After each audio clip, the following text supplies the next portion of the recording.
It started as just another workday. Husbands and wives kissed their families goodbye.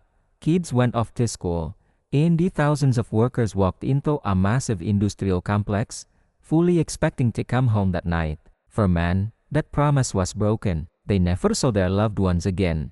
This is the story of a forgotten tragedy that reshaped America. A day when profit was put so far ahead of people that it led to a catastrophe of unimaginable scale. Welcome back to our channel. Today, we're uncovering a piece of history that's both horrifying and incredibly important. It's a story you probably weren't taught in school, but its legacy protects you every single day you go to work. Imagine this, it's the height of America's industrial boom. The nation is buzzing with progress, and the factories are the engines of that growth. Inside these sprawling facilities, the pressure is immense. Production quotas are ruthless. Machines run non-stop, day and night. Speed matters more than anything, and the safety? That's often seen as an obstacle to efficiency. For months, workers inside this particular plant had been sounding the alarm. They reported faulty equipment that sparked and sputtered. They complained about exits being blocked or even locked to prevent theft. They pointed out unstable structures that groaned under the weight of heavy machinery. Management listened, nodded, and promised fixes that never came. The warnings were ignored, filed away, and forgotten. Then, on that ordinary day, the moment number one was prepared for arrived. It started with a single, sickening sound, the snap of overworked metal. A critical mechanical failure triggered a devastating chain reaction. Boilers ruptured, releasing scalding steam and fire. Flames tore through the building with terrifying speed, feeding on flammable materials and racing down corridors faster than anyone could run. The scene descended into pure chaos. Panic spread like wildfire. Workers scrambled for the exits, only to find their worst fears realized. Some doors were locked shut. Others were blocked by debris or collapsed under the sheer weight of people desperately trying to push their way through. Thick, black smoke filled every hallway, turning the once familiar factory into a dark, suffocating maze. Screams echoed through the steel walls, a sound that would haunt the survivors for the rest of their lives.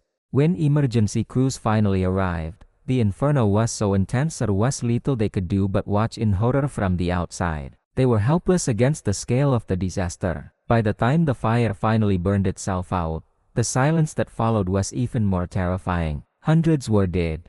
The devastation was so complete that men's bodies could never be identified, leaving families with no more closure, just an empty space where a loved one used to be. The public reaction was explosive. The next day, newspapers were filled with shocking photographs of the charred ruins. Survivors, men with horrific injuries, shared their harrowing stories of survival and loss. A wave of grief and anger swept the nation. Families gathered, holding portraits of the missing, demanding answers and accountability. How could this happen? Who was responsible? Predictably, the companies involved immediately went on the defensive. They hired teams of expensive lawyers. They pointed fingers, shifted responsibility, and did everything they could to minimize the official death toll. They treated the tragedy as a public relations problem to be managed, not a human catastrophe to be mourned. Trials were eventually held, but justice was slow and, for men, felt incomplete. The powerful figures at the top largely escaped serious consequences. Yet,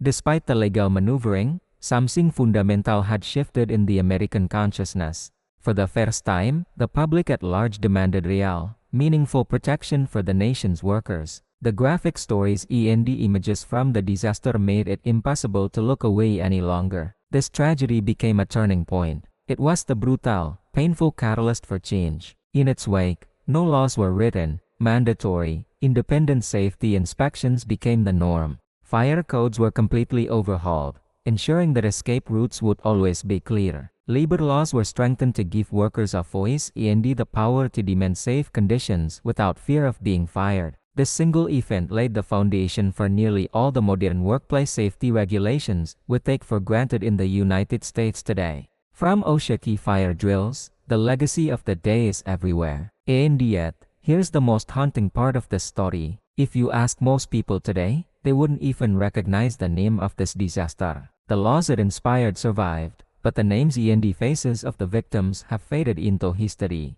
We remember the progress, but we have a tendency to forget the immense pain and loss that forced it into existence. It's a powerful reminder that every safety sign, Every fire exit, every regulation, was written in the blood of those who came before us. Thanks for watching. If you found the story as important as we did, please like this video. And subscribe to our channel for more deep dives into the history that shaped our world.